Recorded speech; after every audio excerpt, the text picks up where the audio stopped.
नमस्कार मैत्रिणींनो, नवरात्र उत्सवाच्या आणि घटस्थापनेच्या तुम्हा सर्वांना खूप साऱ्या शुभेच्छा.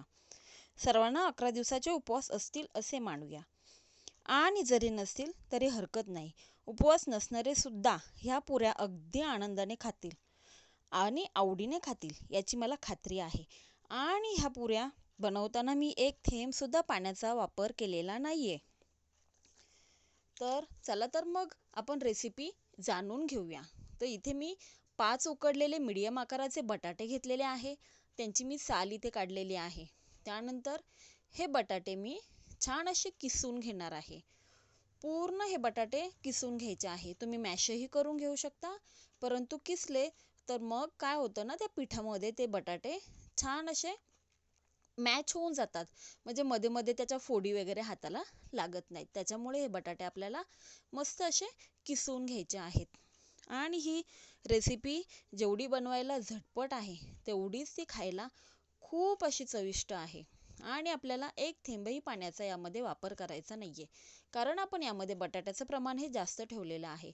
आणि हे जर सेम प्रमाण तुम्ही घेतलं तर एकदम मस्त अशा पुऱ्या आपल्या तयार होतात. त्यासाठी मी इथे 5 ते 6 हिरव्या मिरच्या घेतलेल्या आहेत आणि 3 कमी तिखट हिरव्या मिरच्या घेतलेल्या आहेत, जेणेकरून आपल्या पुऱ्यांना जो रंग आहे तो असं छान येईल. त्याच्यामुळे थोड्या जास्त मिरच्या घेतलेल्या आहेत आणि तिखट होऊ नये म्हणून मी कमी तिखट हिरव्या मिरच्याही घेतलेल्या आहेत. आता त्या मी मिक्सरमधून वाटून घेणार आहे. बारीक मिरच्या ह्या करणार आहे. बटाट्यामध्ये आपण थोडं किसलेलं आलं घालणार आहोत. त्यानंतर हिरवी मिरची घालणार आहोत वाटलेली. आणि आपण यामध्ये 1 वाटी किंवा 1 पेला तुम्ही म्हणू शकता राजगिराचं पीठ घेतलेलं आहे. आणि यामध्ये मी 2 वाटी भगरीचं पीठ, म्हणजेच कुणी भगर म्हणतं, कुणी वरई म्हणतं, तर ते वरईचं पीठ मी 2 वाटी घेतलेलं आहे. अगदी सेम असं प्रमाण तुम्ही जर घेतलं तर आपल्या पुऱ्या फसतही नाहीत आणि तेलकटही होत नाहीत, चवीलाही खूप सुंदर होतात. याच्यामध्ये मी चवीनुसार मीठ घातलेलं आहे, परंतु मी मीठ घालतानाचा व्हिडिओ काढला, परंतु मी व्हिडिओ चालूच केला नाही, त्याच्यामुळे तो व्हिडिओ काही शूट झाला नाही. आता मी पीठ छान असं मळून घेणार आहे. आपल्याला पाण्याचा वापर करायचा नाहीये. जो आपण बटाटा घातलेला आहे ना, त्यामध्ये छान हे पीठ मळलं जातं.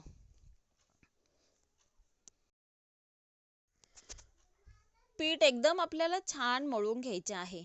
आणि हो, माझ्या रेसिपीज तुम्हाला आवडत असतील तर नक्की मला फॉलो करा.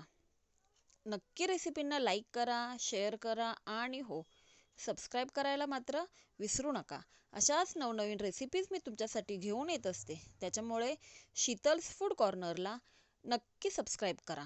इथे मी माझं पीठ छान असं मळलेलं आहे. पुढे मी भरपूर टिप्स तुमच्याशी शेअर करणार आहे, त्यामुळे व्हिडिओ शेवटपर्यंत नक्की पहा, जेणे आपल्या पुऱ्या तेलकटही होणार नाहीत आणि चवीलाही फार सुंदर लागतील. म्हणजे फक्त अशा पिठाळ लागणार नाहीत, तर त्याला मिरचीची, बटाट्याची खूप सुंदर अशी चव येते. त्याच्यामुळे व्हिडिओ शेवटपर्यंत नक्की पहा. इथे आपलं पीठ ऑलमोस्ट मळून झालेलं आहे.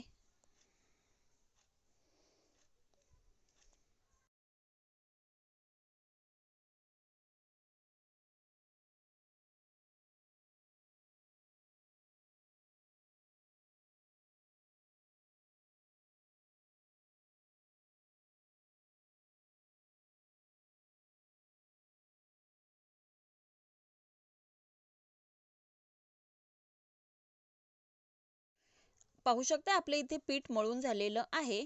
आता काय करायचं, जशी आपण पुरी करतो ना नॉर्मल, तशी छोटासा गोळा घ्यायचा आहे. तुम्ही राजगिऱ्याचं पीठ किंवा वरईचं पीठ कोणतंही पीठ लावू शकता आणि हलक्या हाताने पुरी लाटून घ्यायची आहे. एकदम हलक्या हाताने लाटायची आहे. जास्त जाडही लाटायची नाहीये आणि जास्त पातळही लाटायची नाहीये. एकदम मीडियम आकाराची ही पुरी आपली लाटून घ्यायची आहे. जास्त पातळ लाटली तर तेल धरेल, त्याच्यामुळे जास्त पातळही आपल्याला लाटायची नाहीये. अशा प्रकारे मी कमीत कमी इथे 5-6 पुऱ्या एकदम लाटून घेणार आहे आणि मग तळून घेणार आहे. मी एका साईड तेल गरम करत ठेवले. तेल गरम करत ठेवलेलंच आहे. आता तेल मीडियम गरम झालं, जास्त नरमही असलेलं नाही पाहिजे आणि जास्त गरमही नको, जास्त कडकडीत तापलेलंही नको, जेणेकरून आपल्या पुऱ्या एकदम फटकनी लाल होतील. तर त्यासाठी मीडियम आपलं तेल गरम झालेलं पाहिजे. आणि शक्यतो ह्या पुऱ्या तुम्ही हाय फ्लेमवरच तळा. तर अशी पुरी ही छान अशी टम्म फुगलेली आहे. दुसऱ्या साईडनी अशीच आपल्याला परतून घेऊन छान तळून घ्यायची आहे. पाहू शकताय मस्त आपली पुरी तयार झालेली आहे. आणि ही थंड झाल्यानंतर कुरकुरीतही छान होते. गरम गरम खाल्ली तर फार सुंदर लागते चवीला. एकदा नक्की करून पहा. अशा प्रकारे मी इथं सर्व पुऱ्या अशा मस्त अशा खरपूस तळून घेणार आहे.